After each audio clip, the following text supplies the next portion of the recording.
guys, welcome to another episode of Disciple Thoughts. I am your host, Mpondams, and we are back like we never left.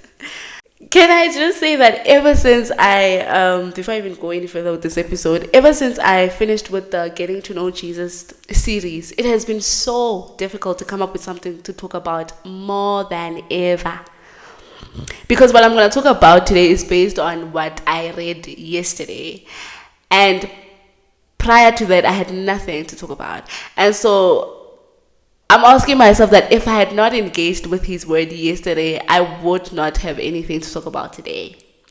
And I know I'm always the one to talk about the importance of picking this up on a daily basis. And I am here to be that living testament, to be like, yeah, that is real. Because it's just like, because that's also just a challenge every week. I'm just like, God, please say something. Say something. And it's only when I open up this word that I receive something. Because the same way we use words to speak, so does God. And this is his word.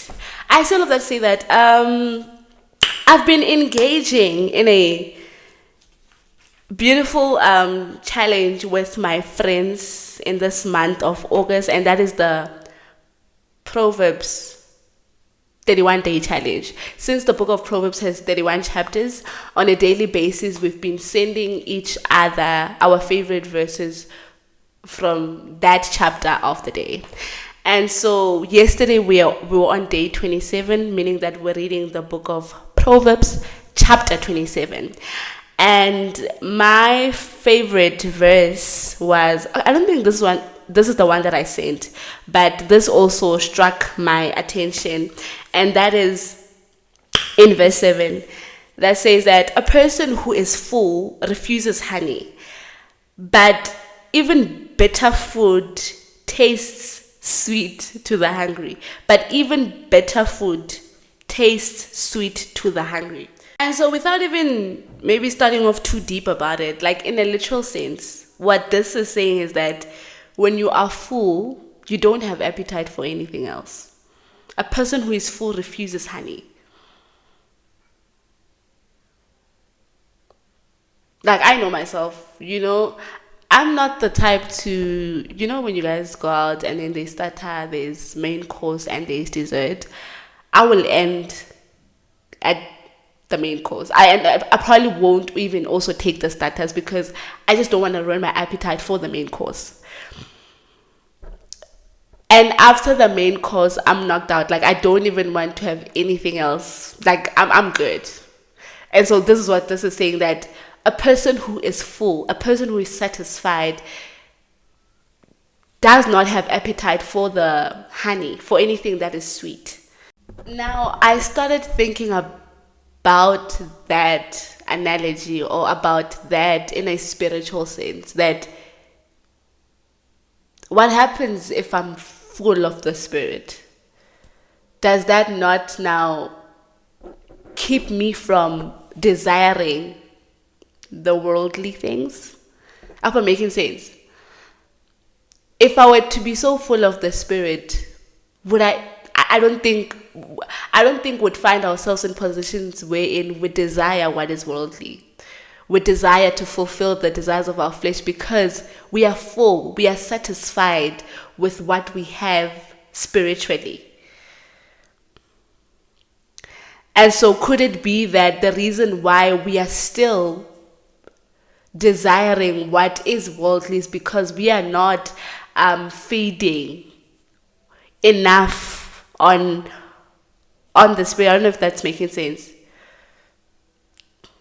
Is it possible that, you are not full of the Spirit, you are not filled in the Spirit? It further on says that, but even bitter food tastes sweet to the hungry. Because you are hungry, even bitter food tastes sweet. And I think that's what happens with the flesh, is that it feels good to satisfy the flesh. because you are not filled spiritually, because you are full of you did not feel yourself spiritually, therefore you have so much appetite, and because you are so hungry, even what is worldly, even what is evil feels good. Sin feels good because you are not full of the Spirit.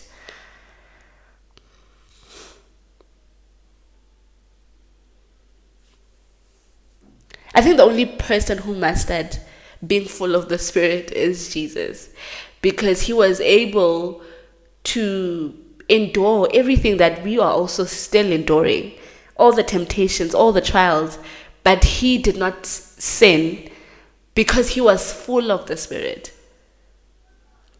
And so he did not have appetite for the things of the world. And so I think we are still desiring the things of the world. We are still, we have appetite for the things of the world because, again, we don't fill ourselves with the Spirit. We don't feed the Spirit. We don't engage a lot more with the spiritual disciplines that make us full spiritually. We don't read our word enough. We don't pray enough. And this leaves us with an appetite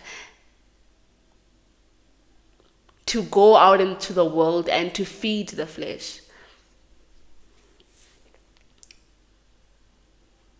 And I think this is why I always kind of try to preach to the importance of reading the word, and especially before you start your day, so that you fill yourself with his word first. You be content with his word first, so that even when you go out into the world,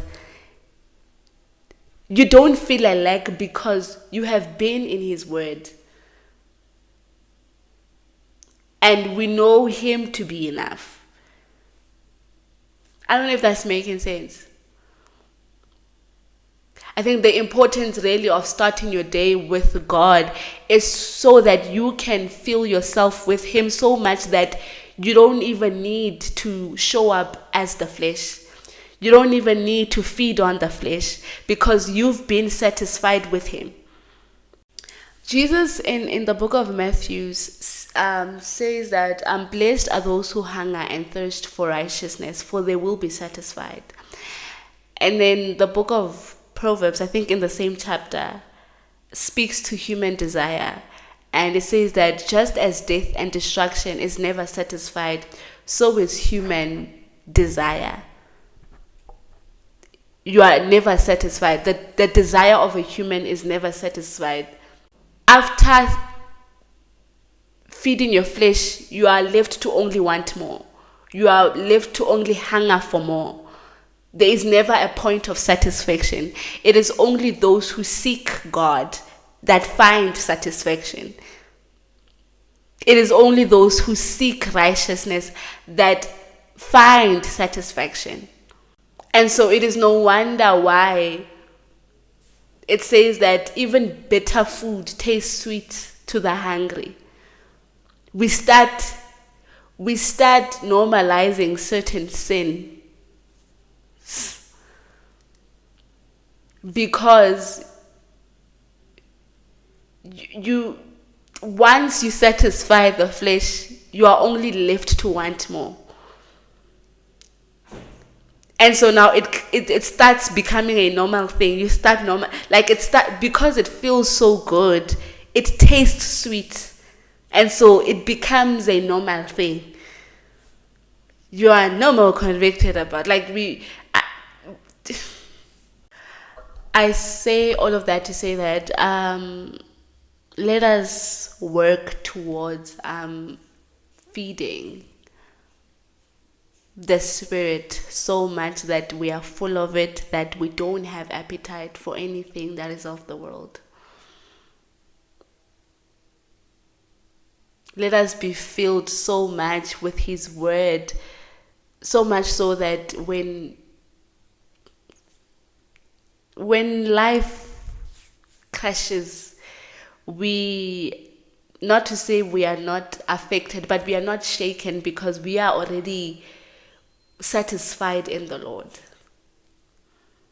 When we are rejected in places, when we are rejected by people, that shouldn't shake us so much because I'm filled with the Lord. I'm satisfied with the Lord.